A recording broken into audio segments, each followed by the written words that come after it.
authorized. My name is Sarah Turney, and this is Voices for Justice. This is the third and final installment of the Angela Green case. In part 1, you learned about Angela, her life before she disappeared, and met her daughter Ellie, who, after getting some confusing statements from her dad about what happened to Angela, began recording her conversations with him. In part 2, you heard some of these conversations, giving you a direct look into what Angela's husband thinks might have happened to her. And in part 3, you will hear Ellie's last 2 phone calls with her dad as things start to get a bit heated. And most importantly, you will hear how we can help Angela's case from Ellie herself. But let's get into it. The next call happens 2 days later on February 24th. Again, they discuss normal things like how they're doing, which both of them say that they're doing pretty crappy, and Jeff helping Ellie with her taxes. But Ellie is clearly irritated. Has your story about Mom changed anymore? No. Because first it was, she's dead, and then now she's disappeared, so... Yeah, because I got a call that she had passed away, so... But you can't tell me anything about that call, or who called you, or where, or anything. No, because I was very busy at that particular point in time, so I didn't worry about it because I knew that information would come in different ways. But you excuse yourself from work. Like, whenever I call you, you excuse yourself from work. Well, it depends on what's going on. Most of the time, there's not a... But it's like Mom's dead. Why would you not excuse yourself from work? You would go into the other room and you'd talk to me.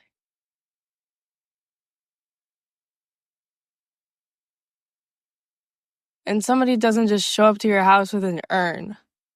And I know you, and you're not going to agree to pay $1,500 in cash. Like, you will ask all the questions that you can before you hand over any amount of money. Well, you can say that you are emotionally whatever in a place of turmoil and grief and whatever, but you would still ask all the questions that you needed to. No, not necessarily. No. So,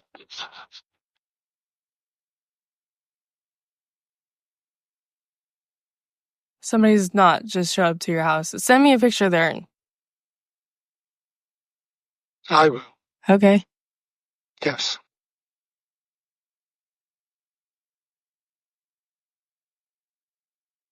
But I don't believe your stories.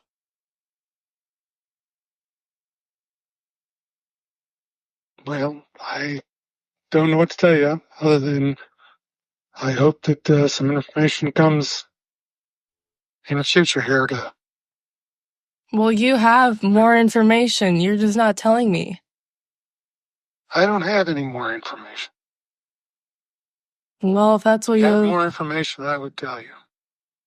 Or you have more information, you want to save yourself, and that's what your lawyer tells you. I don't know. No, that's not... No. If Mom's coming back in and out of the house, why would you get rid of all of her stuff? I haven't gotten rid of all of her stuff. You made me get rid of a whole bunch of stuff. We went through and got rid of the stuff that was not all that great. There's still a dresser drawer full of stuff, suitcases full of stuff. There's a bunch of stuff of hers here. Yeah, but there's also a bunch of stuff of hers. Why would you not all leave it in place for when she came back and she needed it? You know she was gone. I know she was gone. I believe she had died. And only long after that did doubts start to creep in, and now it looks like it may not be that she had passed away. So, well, I doubt you. All right. I don't know that I can change that just yet.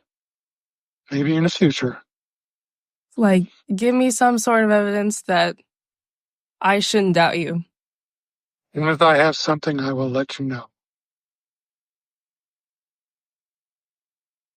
And you will say all of these, like, let's wait and I'll find something else later, but there's absolutely no action from it, ever. You're like, the death certificate is at home, the ashes are at home. None of it's at home. You know that. But you lied to me. I'm not lying to you.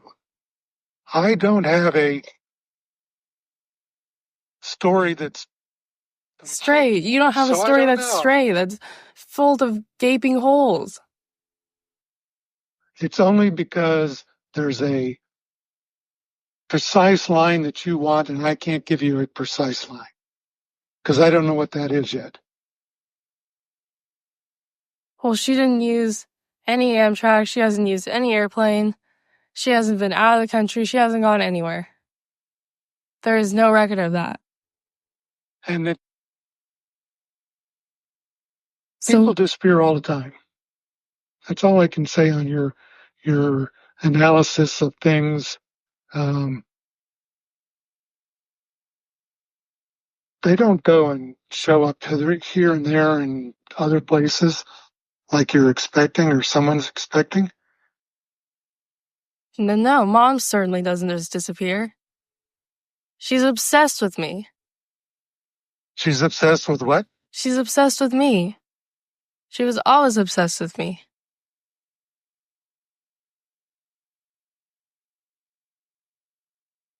Not towards the end. Yes, she was.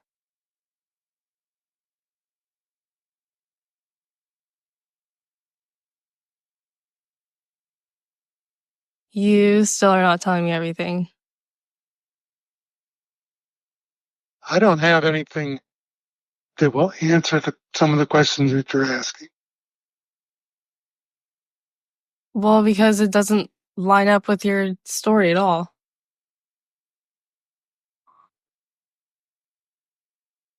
I don't think, I know you're not the kind of idiot to just hand over $1,500 in cash. When I'm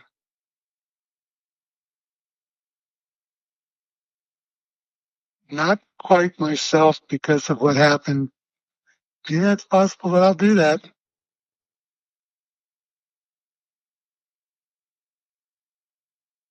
I don't believe that after knowing you for 19 years and you tell me to be skeptical.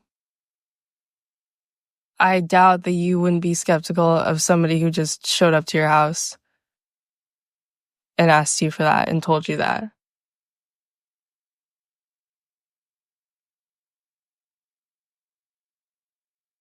That's just not how it works. You go to a funeral home.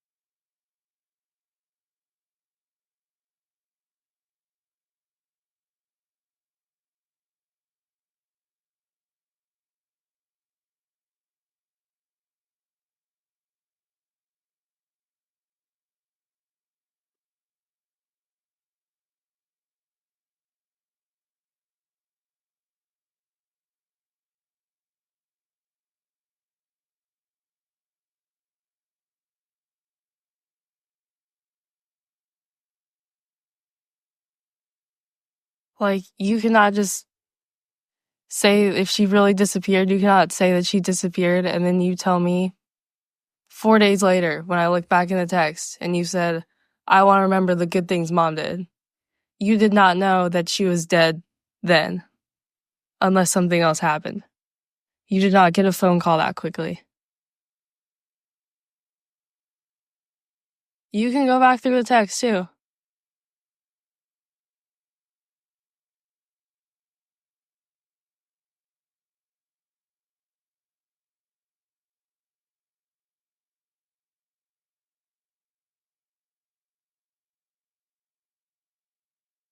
Like, in what world would you tell your daughter that her mom died when she really ran off?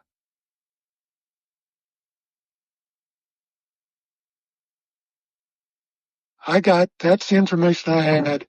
I wanted to get it to you before somebody else came with it to you. Well, Because then what would you say? you gave me that Why didn't you information. tell me that? You gave me that information July 16th. After you had plenty of time.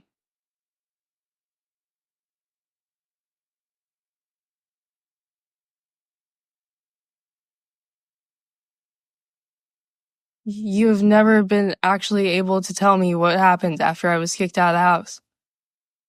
In that 4-day period of time.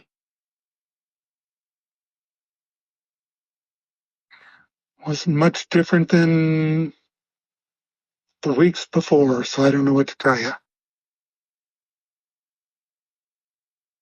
Well, she's gone, so it was very different.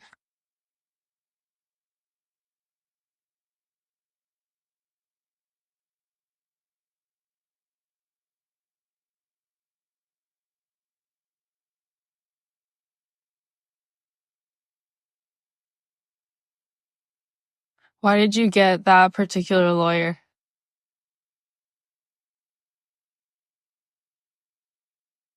I got a lawyer because I don't know what happens in these circumstances. So I got somebody to assist me if I need it. I don't know whether I'm going to need it. Why didn't you just get a general criminal defense lawyer? What do you mean, like general? Criminal defense lawyer is a criminal defense lawyer. They specialize in certain things. I don't know what you're getting at here. Your lawyer specializes in DUIs and involuntary manslaughter.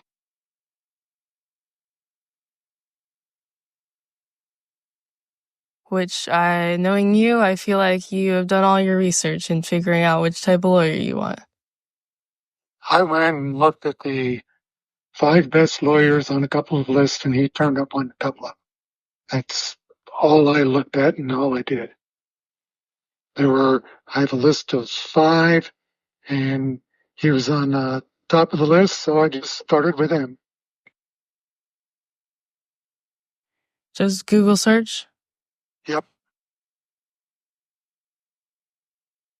Did you know that's what you specialized in? Not before I did a search and started my list of top 5. I looked at top 5 here, top 5 there, top 10, what have you, and the ones that showed up on double lists, I made my own list and started at the top. He was on the top. Okay. Why aren't you helping me find Mom? Thinking about how to go about it, and I don't know exactly yet what to look at, what to look for, where to go. I would think that the police are much better at looking for Mom, like you say, with the fly list and the whatever list they can look at as far as people travel. So why don't you talk to them? Because there hasn't been a reason for us to talk again yet. I know that that's what they're doing, is looking for a missing person. Yeah, that's all they're doing at this point. They have certain ways of doing that, and I can't do it any better than they can. No.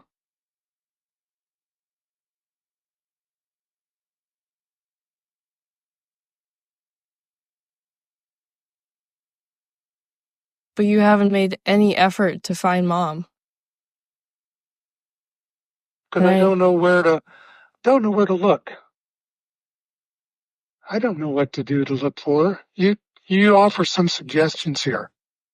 Go file a missing persons report at the police department. Go and tell them my wife is missing.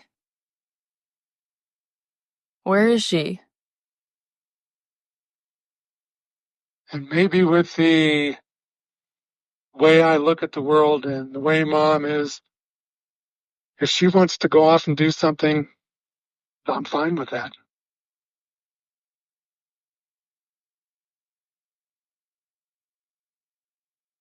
So you don't care, and you don't care if she's safe or anything. I do care if she's safe. It would be nice to hear from her.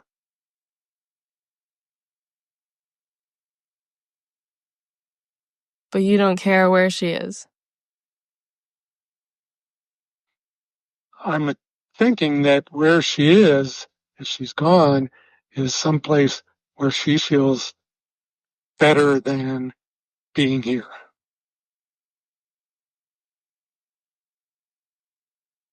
Even if that means that she's dead. Well, no, I wouldn't want that to be the case necessarily, no. Well, then why don't you figure out if she really is dead or not? I can't go out and do that. I don't know. Again, I don't know where to look or what to look for. You're asking me to do something that I don't think is very possible for people to do. Well, the police can do it. Yes, and they are doing it.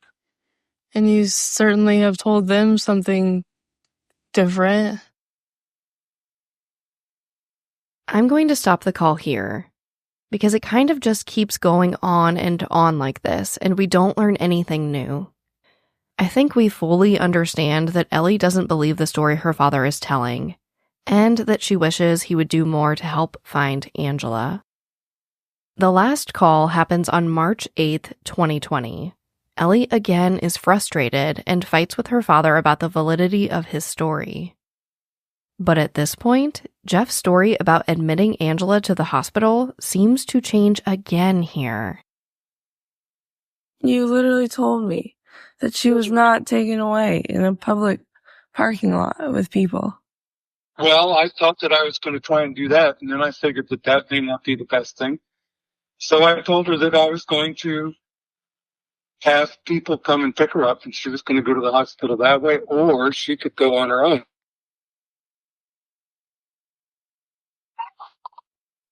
That is completely different from what you told me in the past. No, I've told you in the and over text. mind trick. And then there was possibility after I continued looking around that I could get people to take her there and I wouldn't have to do the trick thing. So that's what I told her. I said, you gave her the people there to take her? She could go on her own. I would take her, she'd go with a friend, whatever she wanted to do, or people would come and take her and she would be forced to go. Well, she can't be forcefully held there. She can't be forced to what? She can't be forcefully held. And also, where are we going to take her? She can be forced to go have some doctors look at her and evaluate her and determine what's up. Yes, which doctor? Which hospital? Or you call the mental health care, you can call the police and give them a mental health care code thing, and they'll come and they'll assist with her going. But yes, there are ways to do that. And what friend are you talking about? Still don't know, right? A girlfriend? Yeah. I don't what a friend she has that she takes that can take it. She doesn't have any friends. Well, that's kind of what I thought. She didn't have any friends, but I'm not so sure. She doesn't have any friends. She doesn't want to drive. She's scared to drive. She doesn't have a credit card. Doesn't have a debit card. Doesn't have her phone. She isn't afraid to drive. Yeah, she is pretty afraid to drive. I never got the idea that she was afraid to drive. She is afraid to drive, and that's also part of the reason why she didn't want to go get her driver's license renewed. The only reason she drove was to and from school, and that was for me. So she got over her fear of driving to do something for me.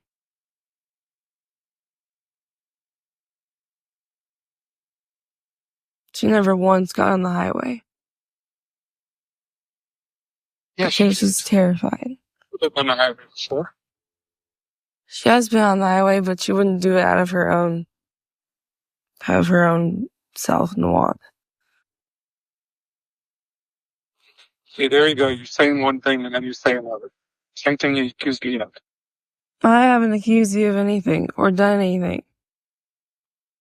I'm just asking you to do some steps in the future. Why is this change? Yeah. Very, very difficult on my end to hear you do that. Well, it's more difficult on my end. I'm the kid and you're the parent.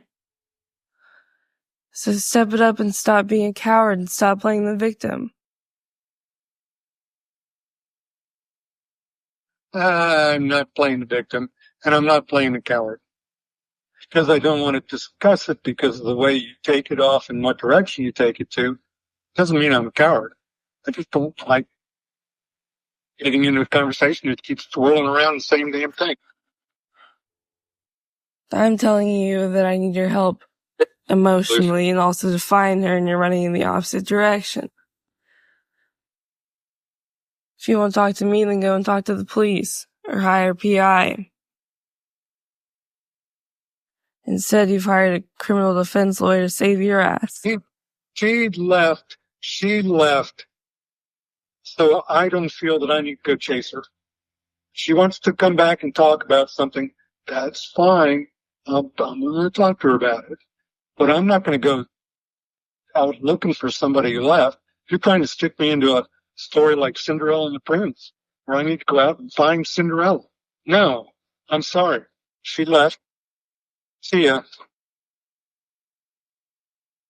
She made it very difficult, and she made it very clear that she did not want us around. And when I told her that she was going to go get checked out, I guess she decided that maybe it was better if she went instead of trying to get us to go.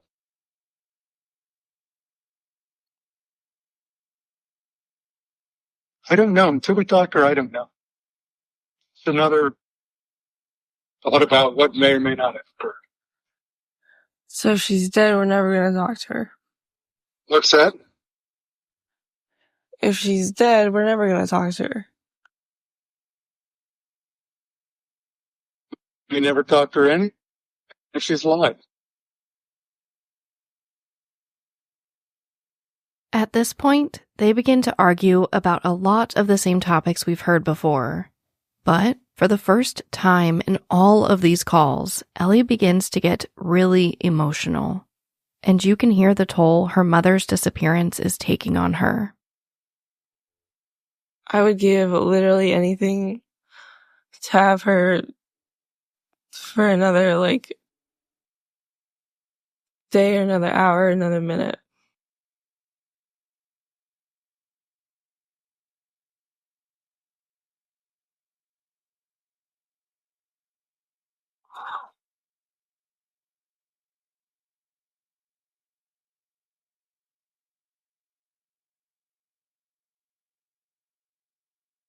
Because I love her. She loved me more than she loved herself.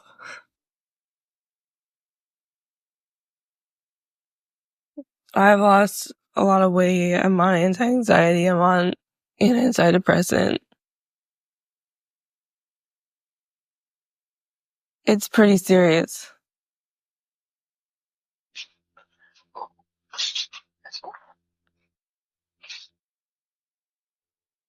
And you haven't really asked in the past 8 months how I'm doing about her. I haven't done what? You haven't really asked, in that past 8 months, how I've been doing about her.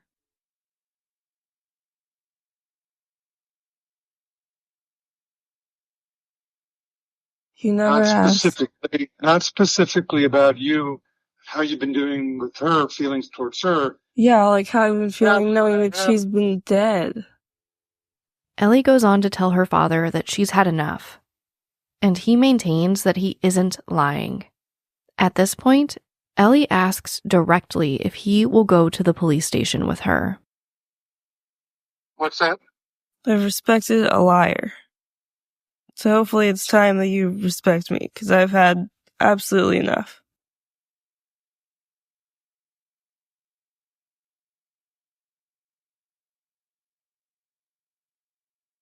Told you before, and I'll tell you again, I'm not lying. You lied to me in the past. As soon as I find out any information, I will let you know about it.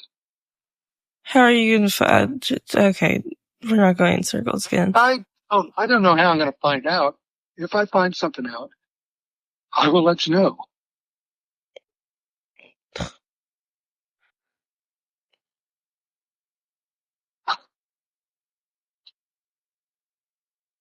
Will you go to the police station tomorrow with me? No. With your attorney? No. No, I'm not going to get into...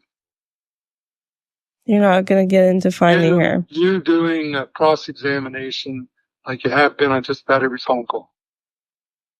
Taking things and turning them around and twisting them up. No, I don't turn anything around. Like that.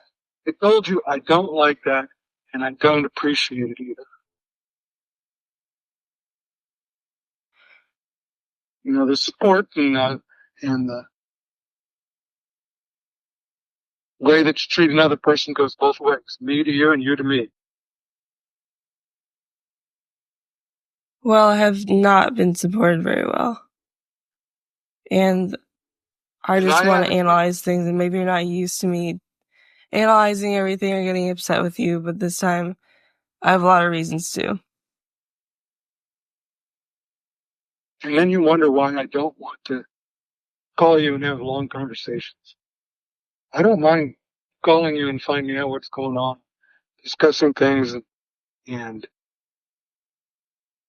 yeah, not discuss the elephant in the room. If all you want to do every single time is just talk about Mom and what I should or shouldn't be doing, I don't like doing that. I just want to know where she is, because that's the biggest problem. I'm not going to pretend my life is perfect. I don't have an answer for that. If I had an answer, I'd tell you, and as soon as I do have an answer, I'll let you know. All right, fine. Well, I'm pissed, I'm offended, and I am ashamed of you. So, have a good day, and bye. Ellie actually hangs up on her father a few minutes later, and to my knowledge has not recorded a conversation with him since. While Ellie was trying to get answers from Jeff about what happened to her mother, the Prairie Village police were still actively working on the case. And 3 days after this last call, they execute a search warrant on both Jeff's home and a storage property. And they bring a lot of different agencies with them, including the Johnson County Crime Lab, Johnson County Medical Examiner's Office, Olathe Police Department, Overland Park Police Department, Leawood Police Department, and the Johnson County District Attorney's Office. Captain Ivan Washington from the Prairie Village Police Department described it as a, quote, fact-finding mission, end quote, and clarified that it was still a missing persons investigation and not a criminal investigation. He also stated, quote, some questions are simple to answer, and when they start to get conflicting statements, it's concerning to us, end quote. Ellie told me that not much was found in the search, but the police were able to confirm that important items such as Angela's license and purse were left behind. By July of 2020, the Prairie Village police tell Ellie that they have exhausted over 200 leads, and that the case has effectively gone cold. However, I'm not sure that's entirely true, because on December 23rd, 2020, the police serve a search warrant on the family's second home in Lawrence, Kansas. They search the home and backyard in hopes of finding something that would lead them to Angela. And it's kind of unclear if they found anything of interest here either, But Fox 4 Kansas City News spoke with the case detective, Sergeant Adam Taylor, who told them, quote, "We are working with the FBI right now, the KBI, and their crime lab, because we have evidence that is out there, and we are just waiting for results to come back." End quote. At this time, Jeff Green has not given an official statement about Angela. And according to his lawyer, he will not be giving a statement until he is charged with a crime. So, this leaves us with a lot of questions. What happened to Angela Green? Did she run away and get met with foul play along the way? Did she run away and is staying away? Or did something happen closer to home? I don't think any of us can say for sure. But as one of the closest people to this case, I asked Ellie what's going on now, her theory about what happened to her mom, and how people can help support her journey to get answers. Are you still continuing to call him and record it and ask him these questions, or has he just stopped? Well, he doesn't talk to me at all. Every single time it was like I called him, and I called him about a month and a half ago. That was the last time. And he just said, I actually asked him, like, why didn't he wish me a happy birthday? And he said that I had been difficult and it's all been difficult. But even sending a happy birthday text, I don't think is very difficult. So it's not the relationship that it used to be. If he doesn't tell me what happened, then it never will be. It's not gone down a very good path, and he certainly isn't trying to fix that at all. Yeah, well, and I'm really sorry for that. I know that even though, it's hard to look at your dad the same way, I know that not getting things like a birthday text or a Christmas card or whatever it might be still hurts. So I'm sorry. Mm-hmm. Thank you. Of course. I mean, and you don't have to answer this, of course. Would you want that type of relationship with him again? If you did find out that he did something horrible to your mom, is it something you think you could forgive and move on with? I don't even know. Like, it's so damaged at this point that I really don't know. Like, And that's fair. Pretty forgiving person, but in this case, even that's really difficult. Yeah, fair enough. Okay, I think that, one of the last things I'd like to ask is, has there been any recent developments you could share? There are now private investigators who have looked into it, but I haven't received any further info from the police, so I do not know. I know that there have been calls that have come in, but if there were a really strong lead, then I would be the first to know, and I haven't gotten that yet. So still waiting and hoping. So, of course, I also have to ask, there's a lot of stories that your father threw around about what happened to your mom, that she was in this mental institution, that she died in the hospital, that she ran away. Do you have a theory as to what happened? Well, I know all of his theories are wrong. I strongly believe that she's not alive anymore, and I don't know what happened in those moments after I left the house, but something pretty bad happened. That's my theory. I just don't know what exactly, and hopefully one day he can tell me, but I don't know. And I do want to ask how you're doing with all the media coverage and the interviews. I know the first few years I interviewed for Alyssa, it would take me days to recover. So I just want to ask how you're doing.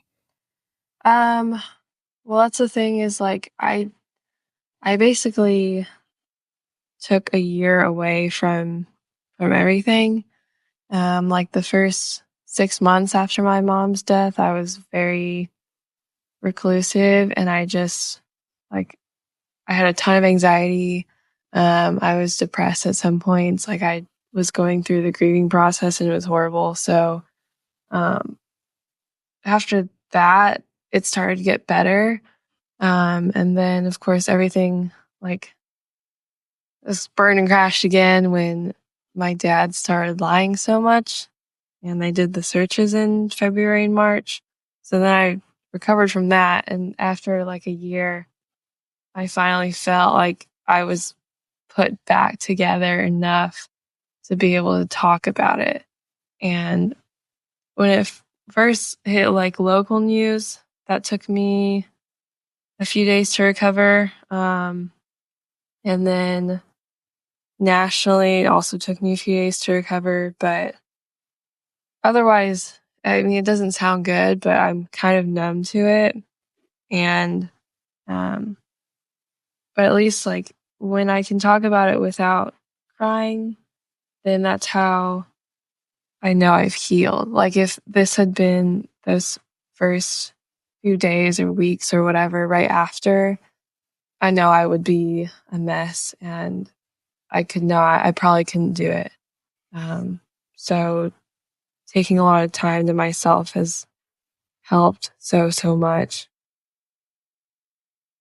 Well, good. I'm glad that you're doing that because I know that, you can be numb to it. And it's like when you do these, at least for me, when I was doing these interviews, I wasn't crying and I wasn't emotional, but then it was like the aftermath. It's like you get off of these interviews and you're like, what is my life? Yeah, I agree. It's like, well, at least for me, it was a nightmare for a good year or so. Like I woke up those first few months every single day and I'd be happy for like half a second and then everything would just hit me. And it was just awful. Like my life was a horror film and I was just reliving it every single day. Yeah. I mean, do you find comfort in working for her though? That's how I feel like I found so much comfort in talking about Alyssa. That doing something is like this, I always call it like this active form of grieving where, you have your time and you're sad about it, but then at a certain point your mind just goes, okay, what am I going to do about it? And it seems like you're kind of in the same. Yeah. You go through a lot of like back and forth emotions for sure. Yeah. Well, that's totally fair. How do I do things for her? But then also, how do I do things for me too? Because I know she'd want me to take care of myself. Yeah. I think that I guess for lack of a better word, guilt is always kind of there of that person wouldn't want you to push yourself past, your boundaries or to the point of exhaustion. Yeah. I do want to ask, how can the listeners support you personally? Not the case, which I'm going to get to that because there's always a call to action, but how can they support you personally? Like, I know you're in college. Do you have an Amazon wish list? Like, do you want people to contact you? Do you want people to leave you alone? How can we help you? I actually, like, a lot of people follow me they'll reach out to me on social media. The main thing being Instagram. So I get messages every day, which I think is really, really sweet. I'll read like a bunch one day and then take a break for a few days. But like, I do appreciate that. I never thought about an Amazon wish list. That would actually be really sweet. I know a lot of people want to start a GoFundMe for me. Like, anyone else is welcome to do that. I just don't want to exploit my situation. So if somebody else started that for me, then totally fine. Please tell me before I have a bunch of strangers randomly sending me money and I don't know. But yeah, so those are ways you can help. Honestly, just like I just appreciate the little messages and prayers and like a coffee or something. Like I don't ask for much. I really don't. Okay, guys, I had to do it. I started a GoFundMe for Ellie to help with her expenses and told her to start an Amazon wish list. As a reminder, she is 20 years old. She also goes to school full-time and has multiple part-time jobs on top of fighting for her mom. I feel that struggle to my core. And I know that one of the most important things that she is trying to save for is to go visit her mother's family. So if you want to help Ellie, you can find links to her GoFundMe and Amazon wishlist in the show notes. But let's get to our overall call to action. The entire reason I'm telling you this story today is with the hope that you will help Ellie take action. Is there anything else about the case or about what's going on, anything that you'd like people to know? I mean, it's still being worked on. I do want to say that. And it is looked at as often as there are leads. So if anybody knows anything, that's how much they work on it, is as the leads come in or as they get more information. Otherwise, it will just sit there as a cold case. So the more people talk about it and spread it and share, then that's how this can keep going, and maybe we can all find out answers one day. That leads me right into my last question. Voices for Justice is all about getting people involved, not just listening to these stories as entertainment, but helping them. So would that be your call to action for the listeners, is to share the story? Yes, definitely. And at least if not like sharing the story, I hope what people take away is that if you've been through a really hard time, that like you'll get through it. I advocate for mental health a lot, so I think that's really important too. That because I don't expect more answers out of this. Like I don't get my hopes up because I've been hurt so much. So at least like I want people to know that you can get through a really, really tough time and it's still worth it.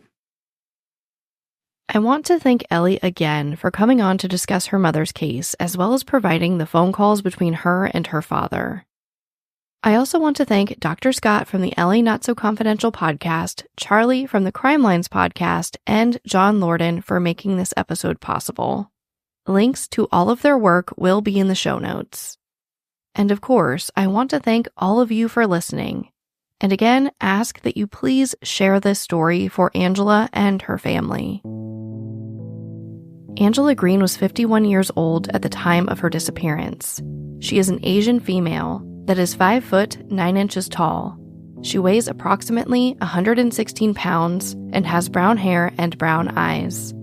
If you do have any information about Angela's case, please call the Prairie Village Police Department at 913-642-6868. But as always, thank you, I love you, and I'll talk to you next time.